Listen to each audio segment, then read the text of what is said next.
राधे राधे भक्तों, अरे मेरे लाला, यह कार्तिक मास, यह आंवला नवमी कोई साधारण तिथि नहीं है। यह तो साक्षात श्री हरि की करुणा का भंडार है। गांठ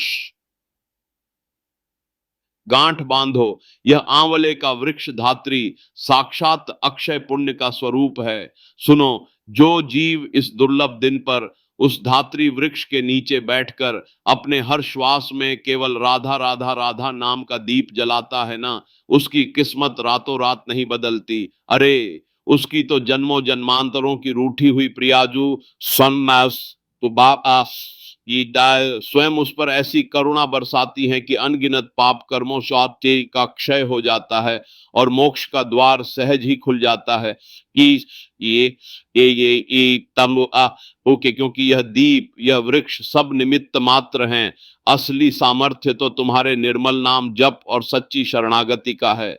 अरे मेरे लाला, हमें यह जो मनुष्य जीवन मिला है ना, इसकी दुर्लभता को समझो, इसकी कीमत को पहचानो, क्योंकि यह देव दुर्लभ देही कही गई है। विचार करो कि 84 लाख योनियों के चक्र में जीव अनादिकाल से भटकता हुआ, असंख्य पाप कर्मों से युक्त होकर, बिना किसी पुण्य कर्म के केवल और केवल करुणा पर दृष्टि पड़ने के कारण भगवान की कृपा से मनुष्य योनि में आ गया है। यदि प्रभु अपने न्याय के कठोर कानून को लागू करते तो हम सबके आचरण ऐसे हैं कि हमें करोड़ों कल्प रो रो कर नरक में सड़ना पड़ता, फिर भी उद्धार नहीं होता। लेकिन प्रभु ने पक्षपात ले लिया। जिसने एक बार कह दिया राधा, एक बार हरि, एक बार कृष्ण, उस पर उन्होंने कृपा कर दी। यही तो उनकी बलिहारी है। जास कृपा नहीं कृपा अघाती, जिनकी कृपा कृपा करने से अघाती ही नहीं है। हम भैंस, कुत्ता, सुअर, प्रेत किसी भी योनि में हों, हमसे पुण्य कर्म तो होने वाला नहीं था। तो यह श्रेष्ठ मनुष्य योनि केवल परलोक संवारने के लिए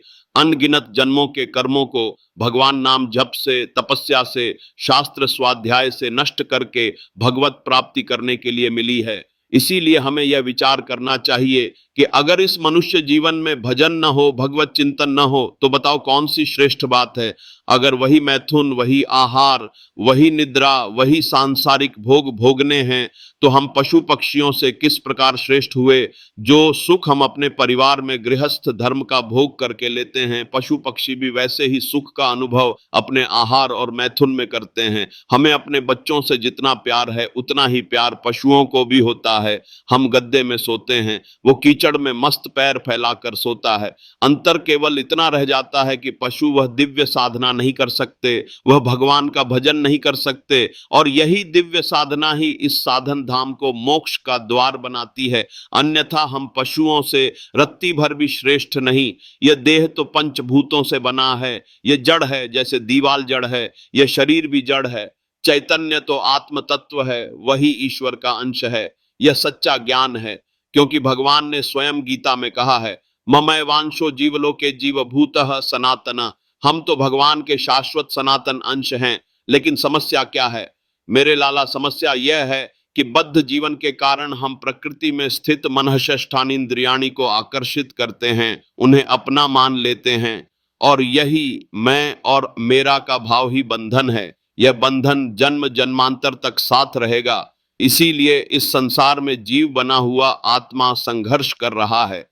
अब हमें यह समझना होगा कि जब भोगों की आसक्ति जागृत होती है, तो यही कामनाएं प्रकट होती हैं, यही पाप प्रकट करते हैं, और यही हृदय को मलिन करती हैं, और यही भोग सुख की लालसा ही तुम्हारी बुद्धि को राक्षसी बुद्धि में बदल देती है। जब राक्षसी बुद्धि आती है तो सारे पाप होने लगते हैं, सारे अपराध होने लगते हैं। अरे आज का जो प्रवाह चल रहा है, कितने गर्लफ्रेंड हैं, कितने बॉयफ्रेंड, यह कोई तुम्हारा जीवन है? अभी से तुम भ्रष्ट बुद्धि के, भोग बुद्धि के हो जाओगे तो तुम्हारी क्षमता नष्ट हो जाएगी। तुम किस परम चढ़ाई पर चढ़ने आए हो और कहां तुम्हारी स्थिति हो रही है, तुम्हें सावधान होना पड़ेगा। क्योंकि यह जो श्रेष्ठता का भाव है ना, दूसरे हमसे छोटे हैं, मैं सर्वश्रेष्ठ विद्वान हूं, बलवान हूं, रूपवान हूं, यही पतन का कारण है। यह अहंकार ही माया का मुख्य साधन है, जिससे जीव यह विश्वास कर बैठता है कि वह अपने बल पर संसार को जीत सकता है, जबकि सर्वश्रेष्ठ परम पद में पहुंचने के लिए सबसे नीच बनना होता है।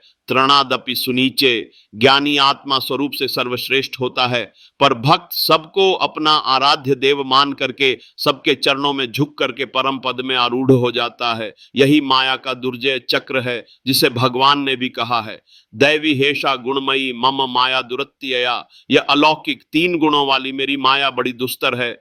किसी भी पुरुष के लिए इसे जीतना, इसे पार करना कठिन है। तो फिर उपाय क्या है? क्या इसका निस्तार नहीं हो सकता? क्या वह निष्पाप नहीं हो सकता? उसका कल्याण नहीं हो सकता? बोले निश्चित निश्चित हो जाएगा कल्याण।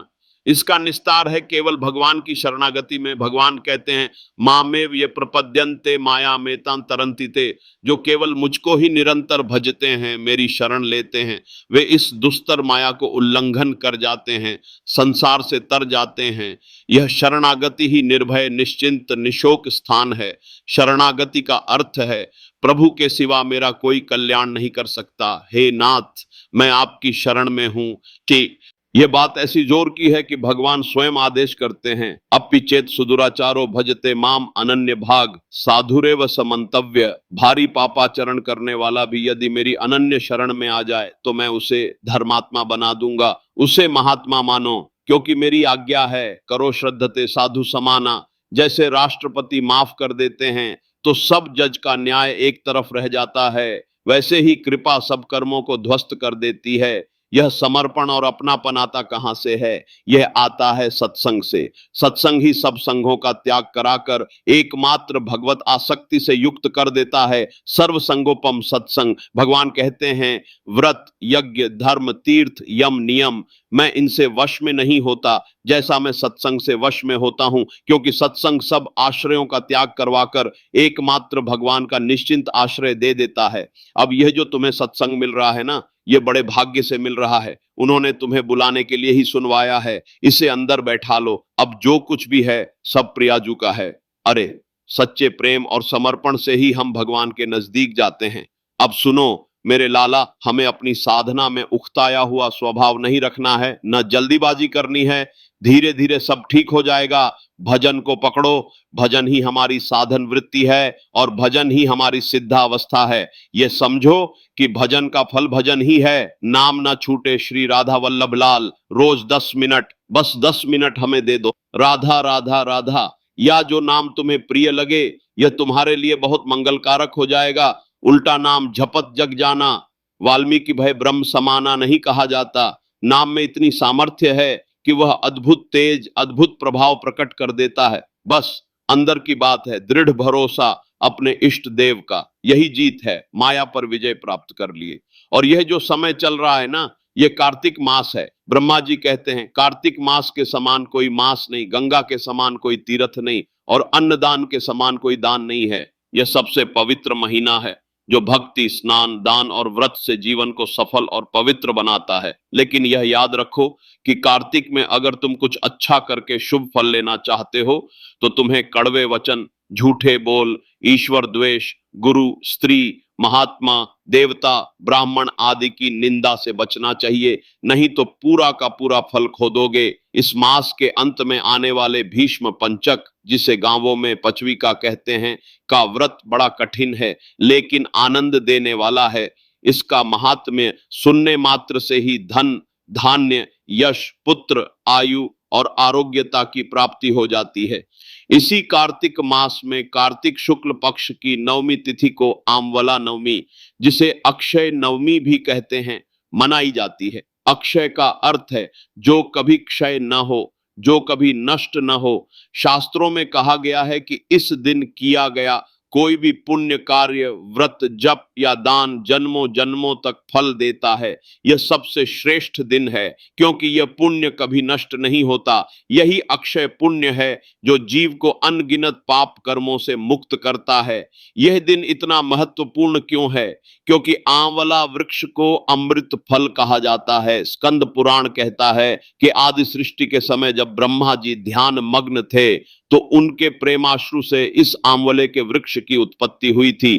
तभी आकाशवाणी हुई कि यह आंवला वृक्ष श्री हरि को अति प्रिय है, सब पापों का हरण करने वाला है। गंगा और तुलसी की तरह आंवले में भी पाप नष्ट करने की शक्ति है। इसीलिए इस दिन आंवले के पेड़ की पूजा का विशेष महत्व है, क्योंकि इसमें भगवान विष्णु और माता लक्ष्मी स्वयं निवास करते हैं और इसकी पूजा से घर में स्थायी सुख समृद्धि बनी रहती है।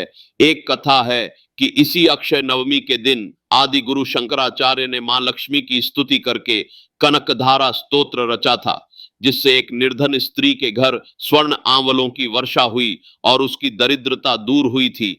हमें इस दिन श्रद्धा, भक्ति, व्रत, सेवा और दान यही जीवन का सार मानकर निष्ठा से कार्य करना चाहिए। आंवले के वृक्ष की षोडशोपचार पूजन विधि से पूजा करनी चाहिए। ओम धात्रे नमः मंत्र का उच्चारण करते हुए आंवले की जड़ में दूध की धार गिराकर पितरों का तर्पण भी करें और पितरों के शीत निवारण के लिए ऊनी वस्त्र व कंबल दान अवश्य करें। आंवले के पेड़ के नीचे बैठकर श्री सूक्त का पाठ करना लक्ष्मी माता को प्रसन्न करके घर में स्थायी निवास कराता है। और इस दिन दीपदान करने का तो बहुत अधिक फल है। कार्तिक माह में 5 स्थानों पर दीपदान महादान कहलाता है। आटे या मिट्टी के दिए बनाकर गाय के घी से दीप जलाओ, एक घर के मंदिर में, एक आंगन में तुलसी के पास जहां सकारात्मक ऊर्जा आती है, एक घर के मुख्य द्वार पर, एक जल वाले स्थान पर या रसोई में, और एक खुले आकाश में या आंवले के वृक्ष के नीचे। यह दीपदान जीवन का अंधेरा दूर कर देगा, जीवन प्रकाशवान हो जाएगा, तुम्हें परेशानियों से निकलने का रास्ता दिखाई देना शुरू हो जाएगा। आंवले के पेड़ के नीचे दीप जलाकर ओम श्रीं ह्रीं क्लीं श्री सिद्ध लक्ष्मी नमः मंत्र का 11 बार जाप करो। इससे धन और सौभाग्य की वृद्धि होगी। यह अक्षय पुण्य जो तुम कमा रहे हो ना, यह माया के अस्थाई सुखों के विपरीत कभी नष्ट नहीं होगा और यही तुम्हें भगवत आसक्ति की स्थायी संपत्ति देगा। यही तुम्हारे अनगिनत पाप कर्मों को नष्ट कर देगा। इसीलिए हर समय भजन को पकड़ो, यही सबसे बड़ा लाभ है। यदि अंतर या बाहर नानाविध कष्ट मिले तो चुपचाप सह जाना। यह क्लेश तो तुम्हें आगे बढ़ने में मदद करेगा। बस राधा राधा राधा करते आगे बढ़ोगे तो भगवत प्राप्ति हो जाएगी। हे प्रभु, मेरे हृदय में केवल आपके प्रेम की धारा हो। मेरे तो गिरधर गोपाल दूसरों न कोई। हम भी श्री भरत जी की तरह भगवान के प्रति अपनी निष्ठा और प्रेम को निरंतर बढ़ाते रहें। यह शरीर, यह मन, यह वृत्तियां सब कुछ प्रयाजुका। बस राधा राधा राधा।